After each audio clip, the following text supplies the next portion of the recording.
forwards, a crash in the background. A few riders went down there. Can't quite see who, but there's at least 2 riders. Not sure who that was. I'm sure we'll pan back in a moment. It's one of the TMs, and that looks like one of the Salvador team riders. You see the Salvador or Fusco who's involved in there. So we're looking as they come through the first sector.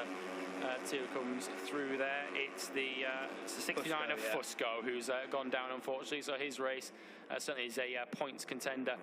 Would appear to be over. Oh, what's this? What's happening here?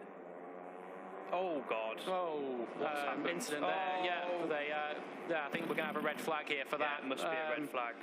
Has to be a red flag. Get out of the way of that. There's that looks like one of the boards that they put down when they're treating an injured rider. It looks like one of those sort of physio sort of pads that they've got on the racetrack at the moment.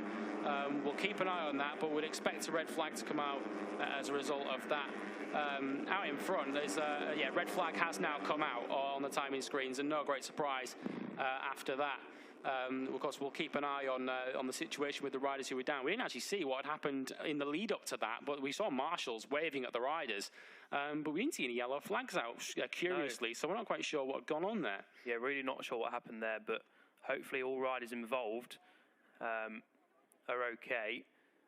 I think that's Mario Aggi who's... Yeah, it is, the 16 on his helmet, Disappointment for Aggi, who's 5th in the championship, but yeah, fingers crossed the rest of the riders okay. Yeah, really, really strange. Not sure what happened there. Obviously, we saw the marshals signalling to the riders to get over to the other side of the track, but we walked the track yesterday, Lewis, and obviously walking pace is completely different to racing speed, but even when you're walking up, it's really impossible to see what's on the other side of the hill. It really is a sudden drop. Yeah, you can't see anything. Yeah, like as you're walking up that hill, all you can see is the sky. And even when you go over at the top of the hill, that's the 23 then that's down. That's David Real's bike in the middle of the track. Of course, we don't know where the rider is at the moment as they go and retrieve his bike.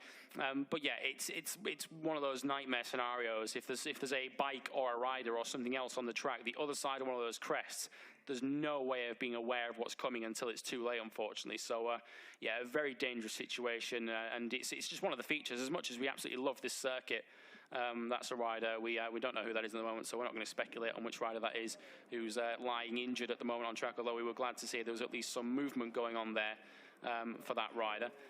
But yeah, it is the worst case scenario. If there is something on the track, whether it's a rider, a machine, or something else, you can't see it coming until it is literally too late. Yeah, exactly right. We saw Aaron Canet crash there last year, I think it was in the Moto2 class.